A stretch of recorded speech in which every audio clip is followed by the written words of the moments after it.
सीधा कहता हूँ, जो पहलू हमारे मजहब से, शरीयत से टकराएगा, हमें उस पहलू पे एतराज है।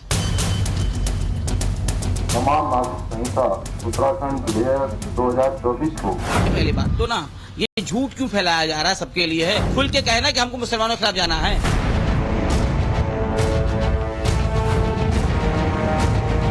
सीधे सीधे इस कानून के तहत मुसलमानों को टारगेट किया जा रहा है।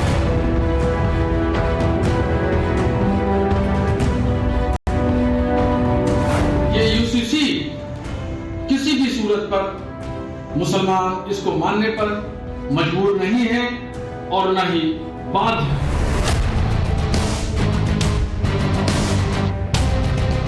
हम इसमें कोर्ट भी जाएंगे, कानून का सहारा लेंगे। अगर इसके वजूद की लड़ाई और बका का मामला है तो हम सड़कों पर उतरेंगे।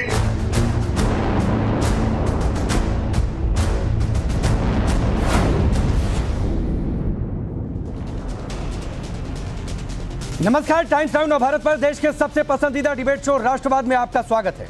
आपके साथ मैं हूं राकेश पांडे। राष्ट्रवाद यानी देश से बढ़कर कुछ नहीं। लोकसभा के बाद आज राज्यसभा से भी पीएम मोदी ने 24 चुनाव से पहले अपनी गारंटियां देश को गिनवा दी और ये कह दिया कि तीसरा टर्म अब दूर नहीं। पीएम कह चुके हैं कि तीसरे टर्म में उनके फैसले अगले 1000 साल की नींव रखेंगे।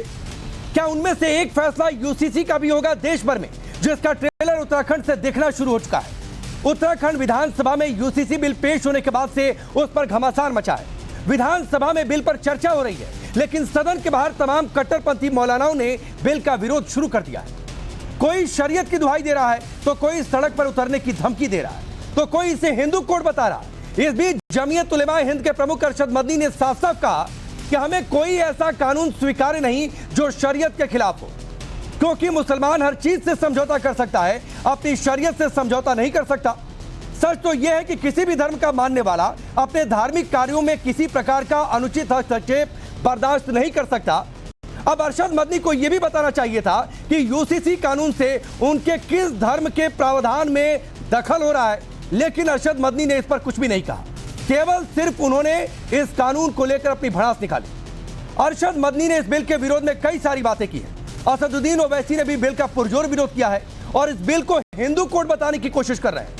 इतना ही नहीं, ओवैसी अपने मौलिक अधिकारों की भी दुहाई दे रहे हैं और उनका कहना है कि बिल के जरिए मौलिक अधिकारों का हनन हो रहा है। कई और मौलानाओं का भी आरोप है कि बिल के जरिए उनके धार्मिक मामलों में दखलंदाजी की जा रही है और मुसलमानों को टारगेट किया जा रहा है। सुनिए। जब कुछ लोगों को अलग किया गया तो इसका मतलब यह है कि सीधे सीधे इस कानून के तहत मुसलमानों को टारगेट किया जा रहा है और इसमें हम जिन्स परस्ती यानी लिव इन रिलेशनशिप को जायज करार दिया गया और उसको इजाजत दी गई है। ये भारतीय कल्चर के खिलाफ है। इससे समाज का ताना बाना, परिवार का ताना बाना और हमारे हिंदुस्तानी कल्चर पर फावड़ा मारने के बराबर है। इसलिए ये यूसीसी किसी भी सूरत पर मुसलमान इसको मानने पर मजबूर नहीं है और न ही बाध्य है।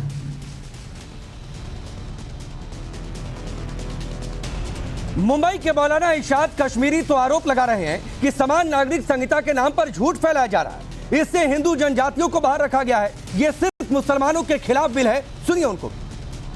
सीधा कहता हूँ, जो पहलू हमारे मजहब से, शरीयत से टकराएगा, हमें उस पहलू पे एतराज है। जैसे कि बच्चियों के हुकूक का मामला है, हिस्सों का मामला है। हमें जो कुरान से और हदीस से समझ में आता है, हमें कुरान ने जो हुक्म दिया, हमें प्रॉफिट मोहम्मद ने सिखाया, बच्चियों को कितना हिस्सा देना है, बेटों को कितना हिस्सा देना है, बीवी की शोहर में हुकूक क्या है। हमें जहाँ भी जिस पॉइंट पर हमारे मजहबी मामला में इंटरफेयर होगा, हमें उस बात पे एतराज रहेगी। और रही बात सबके लिए है ही नहीं, पहली बात तो ना, ये झूठ क्यों फैलाया जा रहा है? सबके लिए है कि खुल के क्यों नहीं कहते? हाथी के दांत दिखाने का और खाने का, खुल के कहना कि हमको मुसलमानों के खिलाफ जाना है। उधर उत्तराखंड इमाम संगठन के मुखिया मुफ्ती रईस अहमद कासमी ने तो बिल के खिलाफ सड़कों पर उतरने की धमकी दे दी है। उनको भी सुनिए। हिंदुस्तान के संविधान के, हिंदुस्तान के मुसलमानों की आजादी और अकलियत के हुकूक के खिलाफ वर्जी है। हम इसको अगर ये कुरान के खिलाफ जाता है, शरीयत के खिलाफ जाता है, और अगर इसमें दूसरी जातियों को नहीं लिया गया है और मुसलमानों के हुकूक और जज्बात का पास लिहाज नहीं किया गया है, तो हम इसमें कोर्ट भी जाएंगे, कानून का सहारा लेंगे।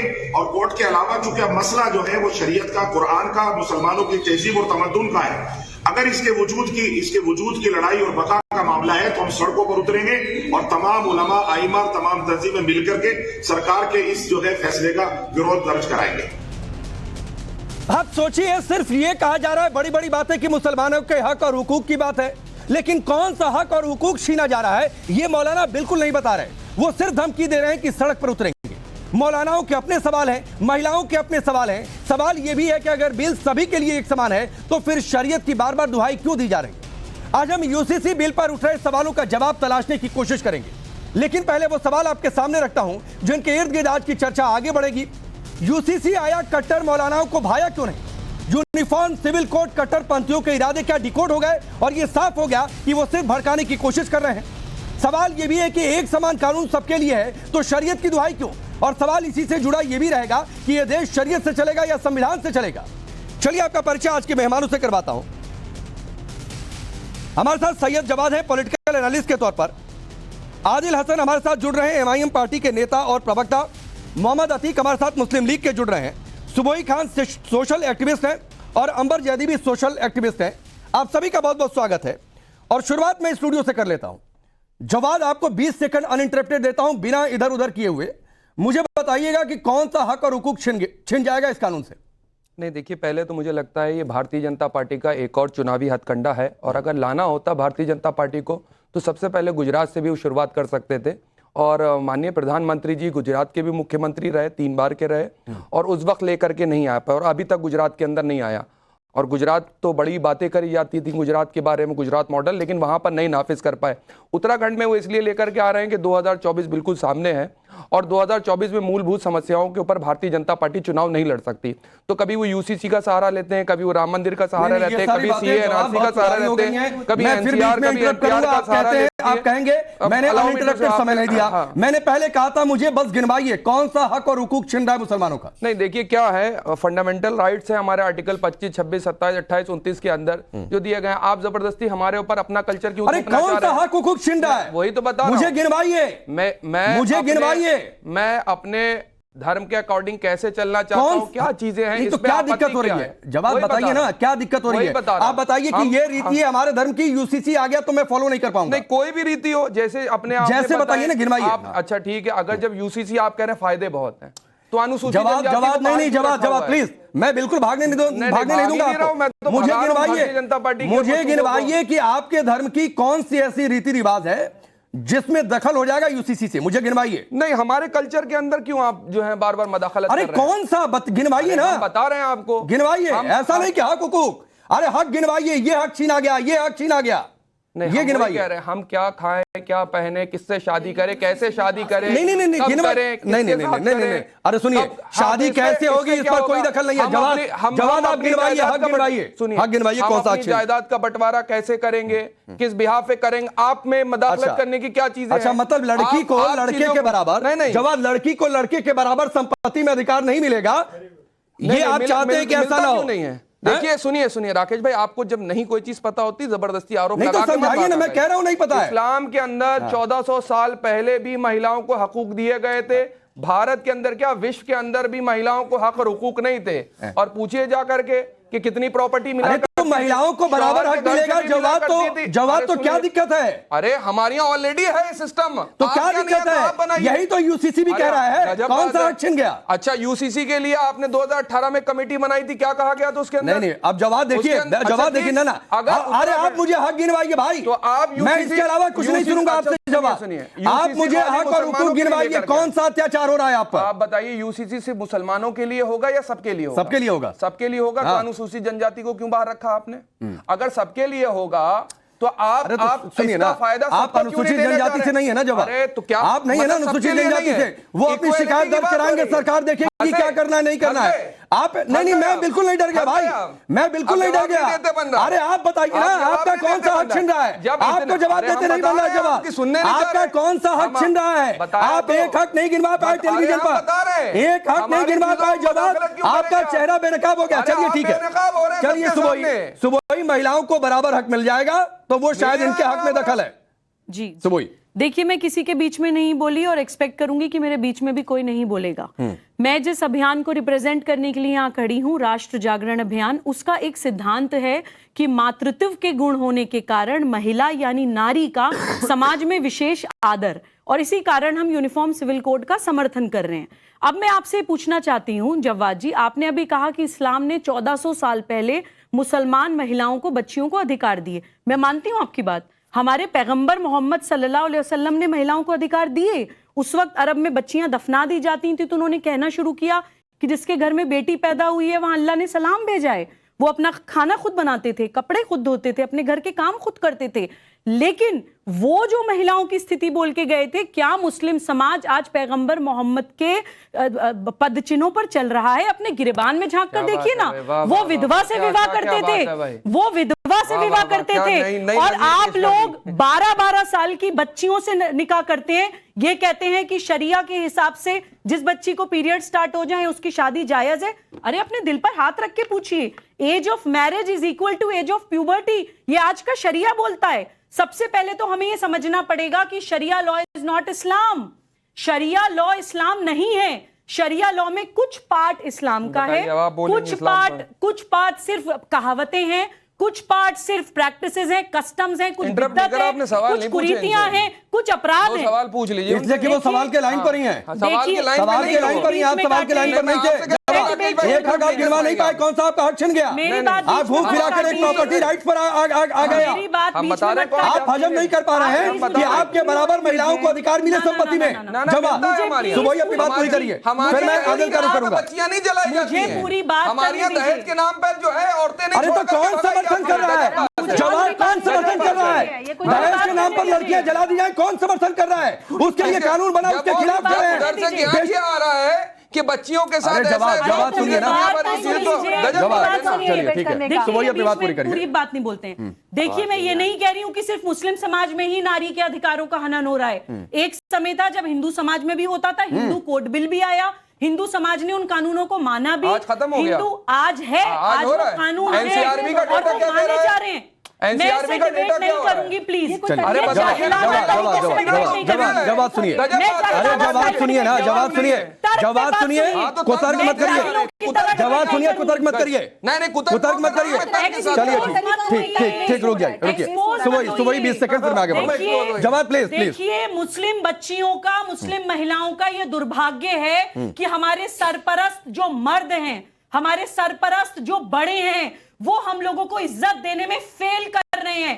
अरब में जो प्रैक्टिसेस होती थी, वो जो है हैदराबाद में आके 80 साल का एक बूढ़ा शेख 12 साल की बच्ची को खरीदता है मिस्यार निकाह के नाम पर, और उसी हैदराबाद में असदुद्दीन ओवैसी साहब कहते हैं इंशाल्लाह एक दिन मुसलमान लड़की भारत की प्रधानमंत्री बनेगी। आज बजट है, हम बजट पर चर्चा कर रहे हैं या फिर यूनिफॉर्म सिविल कोड पर चर्चा कर रहे हैं? मैंने आपसे सवाल किया कि भाई हिंदू कोड कैसे लागू हो रहा है? जब आपसे मैंने पूछा कि कैसे मुस्लिमों का हक हुकूक छिन रहा है, मुझे समझाइए। नहीं मुझे पता है, समझना ही नहीं चाहते। अच्छा बोल रहे हो, क्या करें? गुजरात वाली भाभी जो हमारी 20-25 साल से गुजरात वाली भाभी के साथ कुछ अन्याय हो रहा है, उस पर कोई बोलेगा क्या? जो गुजरात में भाभी बैठी हुई है, उस पर कोई बोलेगा क्या कुछ? वो भाभी को 1 रुपया नहीं कंपनसेशन मिल रहा है, 35-40 साल से पत्नी का पता नहीं। अरे आदिल, एक तो उस पर चर्चा नहीं हो रही है, और अगर उधारी जा रहे हैं तो फिर तो सुबोही के सवाल का पहले आप जवाब दीजिए। फिर तो सुबोही ने जो 12 साल की लड़की को लेकर हैदराबाद में बात कही, पहले इसका जवाब दीजिए। जवाब दीजिए। मिस्यार निकाह, मेरे पास रिकॉर्डेड एफआईआर हैं, रिकॉर्डेड डेटा है हैदराबाद में कितनी छोटी बच्चियों के साथ मिस्यार निकाह होता है। पहले उसका जवाब दीजिए। ठीक है, चलिए रुकिए। अंबर पुलिस एक्शन ले। अंबर, ना तो मेरे सवाल का सीधा जवाब जवाब के पास, ना तो आदिल हसन के पास। ये बौखलाहट क्यों होती है इतनी यूसीसी के नाम पर? गुजरात वाली भाभी का क्या हुआ? सिर्फ 2 लोग हैं, आप 2 करोड़ के अलावा दुनिया भर के हर और बाकी मुद्दों की बात करनी जो कि उस समय में इररेलेवेंट होते हैं। आप जब भी जिस मुद्दे पर चर्चा करते हैं वो उस मुद्दे पे कभी बात ही नहीं होती। आप इनसे जब भी, क्योंकि हम इतने सालों से काम कर रहे हैं और टीवी पे भी कितनी सारी चर्चाएं होती हैं, जब भी महिलाओं के अधिकारों की बात होती है, खासतौर से मुस्लिम महिलाओं की, तो ये दुनिया भर का हर मसला उठा के ले आते हैं सिवाय अपनी बहनों की। दरअसल बात यह है कि यहाँ जो लोग, खासकर जो लोग जो है यूसीसी के पक्ष में हैं, वो ना कभी किसी शरीयत पढ़ी उन्होंने, ना मदरसे गए हैं, ना आलिम हैं, ना फाजिल हैं, उनको कुछ नहीं पता, लेकिन यूसीसी के पक्ष में खड़े हुए हैं। बस इस बात का कि जो है यूसीसी होना चाहिए, होना चाहिए, होना चाहिए। जबकि यहां पर अभी उदाहरण कोई महिला दे रही थी कि अल्लाह के रसूल ने ये करा, अल्लाह के रसूल ही हमको 4 शादी की इजाजत दे के गए, आप उनके खिलाफ जा रही हैं, आप उनके खिलाफ जा रही हैं, तो फिर जाइए, आपको कौन रोक नहीं सकता, आप तो आजाद हैं, आप कहीं भी किसी की भी मुखालफत कर सकती हैं, मुसलमानों की करिए, अल्लाह के रसूल की करिए, हजरत आयशा की करिए, किसी की भी करिए, हमें उससे कोई मतलब नहीं है। लेकिन देखिए, भारतीय जनता पार्टी का मकसद है मुसलमानों को परेशान करना, मुसलमानों को चढ़ाना। आप बहुत सारे ट्राइबल्स को उसमें आप राहत देना चाहते हैं, हम उनको आप नहीं टच करेंगे, लेकिन मुसलमान तो शादी नहीं कर सकते। नहीं, वो आपकी बात का अतीक भाई सुनिए, वो आपकी बात का सुबोही जवाब देंगी, सुबोही ने वो बात कोट की थी। मैं एक बार फिर से दोहरा रहा हूं, जो आपने बातें कही, क्या मैं ठीक समझ रहा हूं कि शादी को लेकर जो नियम है, तलाक को लेकर जो नियम है और प्रॉपर्टी को जो लेकर नियम है यूसीसी में, यही 3 वजह ऐसी है जिससे इस्लाम में दखल हो रहा है आपके मुताबिक? क्या मैं यही मानकर चलूं? नहीं, दरअसल बात ये है, सिर्फ मुसलमानों की बात नहीं है। नहीं, पहले आप मुसलमानों की बता दीजिए ना सर, आप मुस्लिम हैं तो आप मुसलमानों की बता दीजिए। कोई अनुसूचित जाति का, कोई दूसरे समुदाय का आएगा तो उससे उसका पूछ लेंगे, आप अपना बता दीजिए। आप ये 3 चीजें गिना रहे हैं, इसके पसे पर्दा बहुत सारी चीजें। अरे नहीं, तुम ये 3 चीजें बता दीजिए ना, इन 3 वजहों पर जो नियम है मोहम्मद अतीक, क्या उन वजहों से इस्लाम में दखल हो रहा है कि नहीं हो रहा है? नहीं हो रहा है तो वो भी बता दीजिए, हो रहा है तो वो भी बता दीजिए। हाँ या ना में जवाब देना है बस। हक दिया है कि नहीं दिया है? संविधान ने हमें हक दिया है ना। भारतीय जनता पार्टी के पेट में दर्द क्यों हो रहा है? अरे उसी संविधान ने कॉमन सिविल कोड का भी हक दिया है सरकारों को। उसी संविधान ने कॉमन सिविल कोड बनाने का भी अधिकार दिया है इस देश में सरकारों को। 2000 अतीक भाई, मेरे सवाल का जवाब अभी नहीं मिला, मैं फिर दोहरा रहा हूँ, समय थोड़ा कम होता है। अच्छा चलिए, सुबह आप जवाब दें। नहीं मानेगी यूसीसी। अब मोहम्मद अतीक अपनी बात का जवाब दीजिए, फिर आऊंगा जवाब आपके पास। जनता पार्टी चाहे हम अपनी शरीयत पे अमल करते थे वही करते रहेंगे। देखिए, जहर को चाहे कड़वी तरह से उगल दीजिए, चाहे शहद में लपेट के बोल दीजिए, रहता वो जहर ही है।